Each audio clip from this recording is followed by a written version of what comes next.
They tried to steal my $280,000 home with $4,800 in fake violations while I was watching my mother die. Until I stood up at their packed emergency meeting, flashed my federal judge badge, and watched their entire criminal conspiracy collapse like a house of cards. Picture this: 47 furious neighbors crammed into our stale community center, local news cameras rolling, and this corrupt HOA president screaming at me to shut up and pay your fines. The fluorescent lights buzzed overhead like electricity in the air as I slowly reached into my purse. "Ladies and gentlemen," I said, "I am Federal Judge Patricia Hawthorne." The room went dead silent, and what I've witnessed here tonight constitutes multiple federal crimes. Her face drained of every drop of color. The deputy, her own cousin, took 3 steps away from her. Game over. What would you do if vultures tried to steal your house during your darkest hour? My name is Patricia Hawthorne, and for 18 years I've been a federal judge. But 3 years ago, I was just exhausted, bone-deep tired of hearing "Your Honor" every day, listening to criminals make excuses and lawyers argue semantics. So when I bought my modest ranch home in Meadowbrook Estates, I kept my mouth shut about my day job. This quiet suburban HOA community seemed perfect. 180 homes built in the 1990s, properties running $280,000 to $320,000, monthly fees just $85 for landscaping and pool maintenance. Most neighbors were retirees or young families. Nobody asked probing questions about careers, and I loved being plain old Patricia, who complained about Netflix prices and waved from her driveway. That peaceful anonymity lasted exactly 2 years and 11 months. Last spring, my mother was diagnosed with terminal cancer. I took 6-month family leave, hired Henderson's lawn service, HOA approved, arranged mail forwarding, and spent every day 200 miles away watching the strongest woman I knew slowly fade in a hospice room that reeked of industrial disinfectant and broken dreams. The day after Mom's funeral, while I was still in my black dress, still tasting tears, I came home to find my front door buried under certified mail.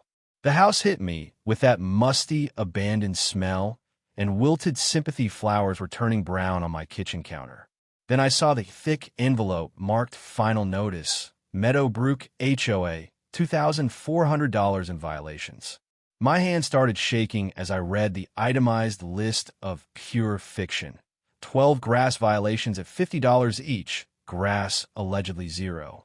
5-inch over-regulation height. The same grass cut weekly by their approved contractor. 6 mailbox violations at $75 each for non-regulation color. My forest green mailbox that matched 47 others in the neighborhood. And the masterpiece, $900 for unauthorized landscaping modification. I'd removed a dead rose bush with written email approval.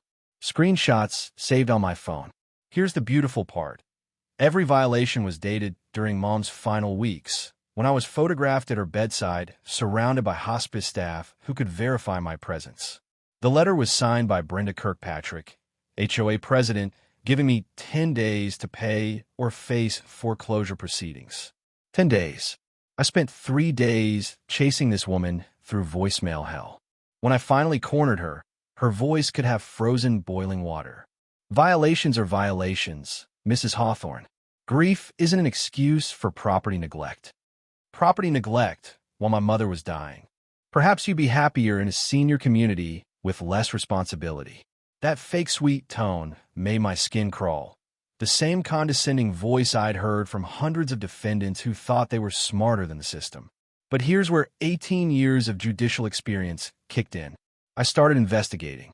Evening walks revealed 3 for sale signs on homes with recent violation letters. Public records showed all 3 sold to KCS Holdings for $40,000 below market value. KCS Holdings traced directly back to Kirkpatrick Construction, same last name as our HOA president. Shocking coincidence, right? But the smoking gun was in the details. Every violation letter had identical formatting, including the same weird spacing error after periods. Same computer, same author, same systematic targeting of specific properties. I was looking at either the world's most obsessive HOA president or a criminal conspiracy designed to steal homes from grieving families. Then I noticed something that made my blood run cold. Brenda's white Lexus SUV parked outside Florence Murphy's house 3 doors down. Florence, 82 years old, recently widowed, clutching a violation letter through her front window with tears streaming down her face. They weren't just coming for me. This was a pattern, a business model, and I was about to show them exactly what happens when you target a federal judge's community. Brenda struck fast. 48 hours after our phone call, I found an emergency HOA meeting notice crammed in my mailbox. Tuesday, 2 p.m. sharp. Their bylaws required 7 days' notice, but rules were apparently just suggestions for board members. The meeting topic made my blood boil, addressing ongoing violations that threaten community property values. I was being made into a public example. Tuesday afternoon, I expected maybe a dozen people. Instead, 12 terrified residents sat scattered across 50 squeaky folding chairs in our overheated community center. The broken air conditioning made the room smell like burnt coffee mixed with fierce sweat, and fluorescent lights buzzed overhead like angry wasps.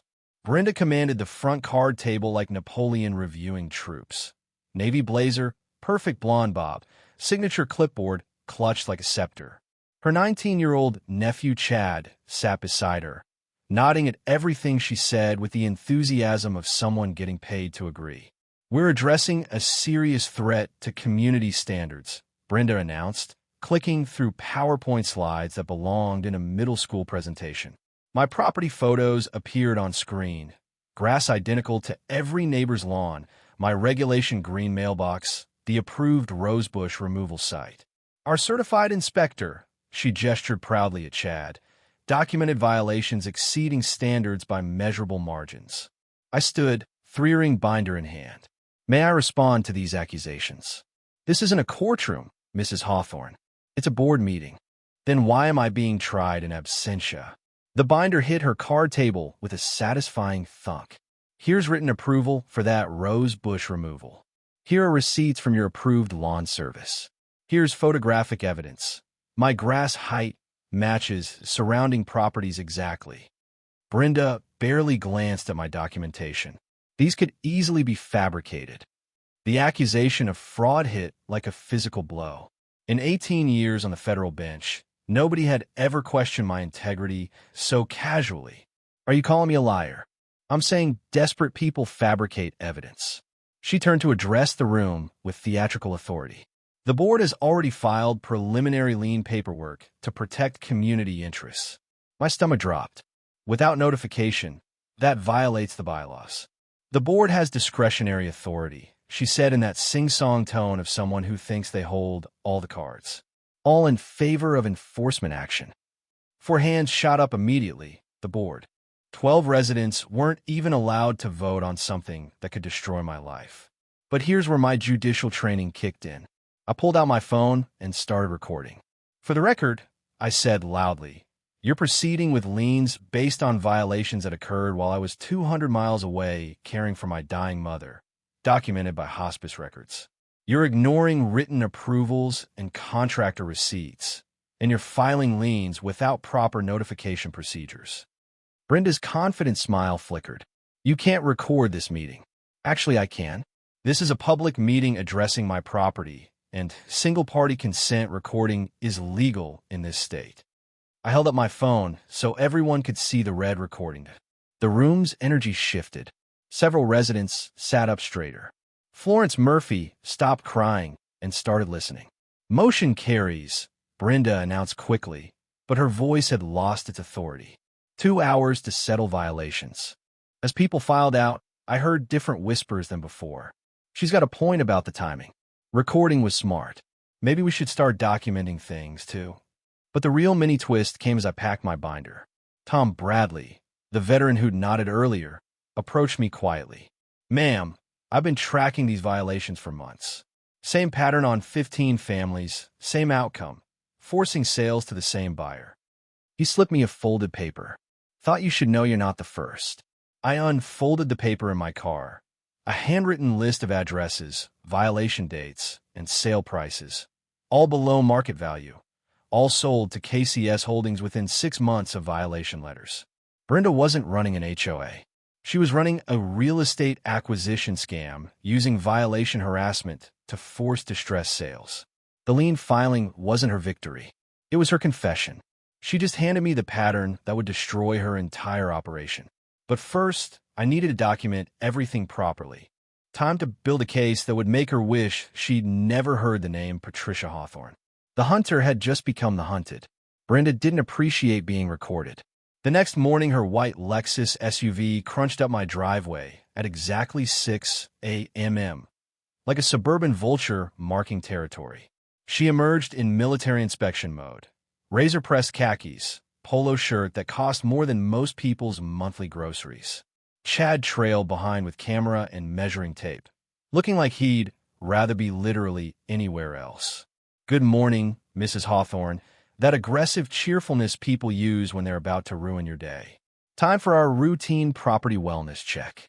Through my bedroom window, I watch them measure everything with psychotic precision. Grass height with a plastic ruler, distance between my car and curb, even my garden gnome's height, for Christ's sake. The performance was so absurd it would have been comedy gold if it wasn't designed to terrorize me into submission. This became my daily 6 a.m. torture alarm. Brenda's wellness checks with increasingly creative violations. She photographed non-existent paint chips, counted Christmas decorations in September, 0, but apparently suspicious, documented my car's parking angle like she was investigating a federal crime. But the real assault started when my services mysteriously vanished. Wednesday, "Sorry, Mrs. Hawthorne. We're terminating your lawn contract immediately. Henderson's has serviced this neighborhood for 3 years. Why? Look, we heard you're litigious and behind on fees. Can't afford that liability." Thursday, "Pool access card dead. System glitch affecting only your account." Friday, "Mailbox key useless. HOA requested security upgrades. Forgot to notify you." By Saturday, I realized Brenda was systematically cutting me off from every community service, isolating me like some suburban exile.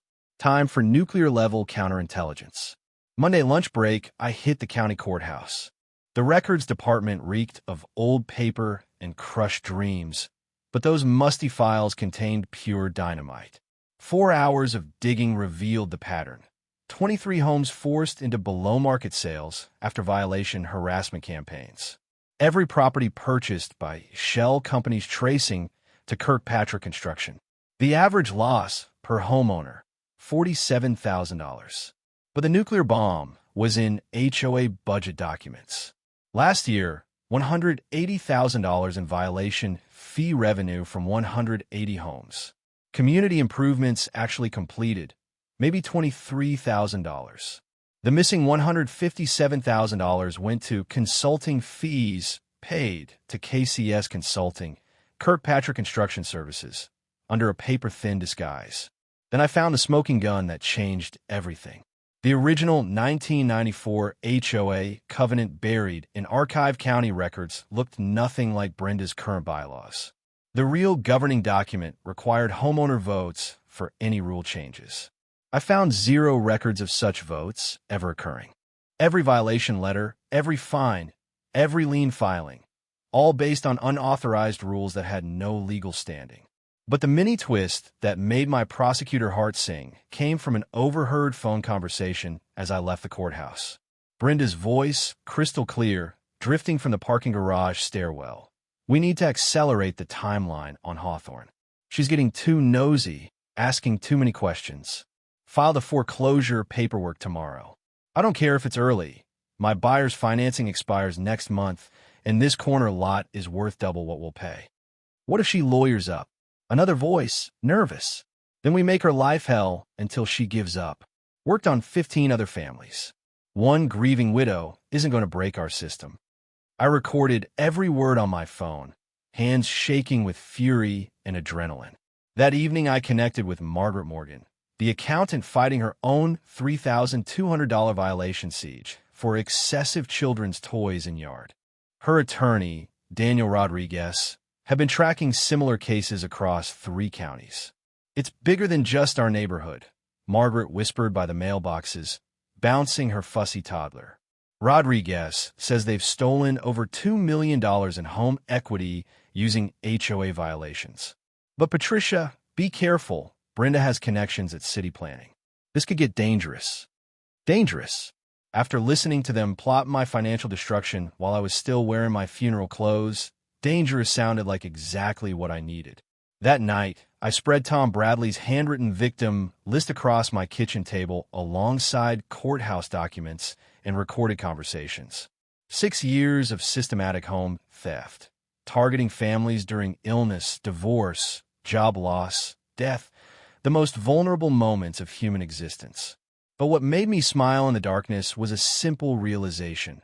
Brenda thought she was crushing some helpless widow who'd roll over and surrender. Instead, she just declared war on a federal judge with 18 years of experience dismantling criminal enterprises far more sophisticated than her pathetic suburban racket. Game on, Brenda. Game fucking on. Continues in next message if needed. Let me know when to stop or if you want the full rewrite in one go.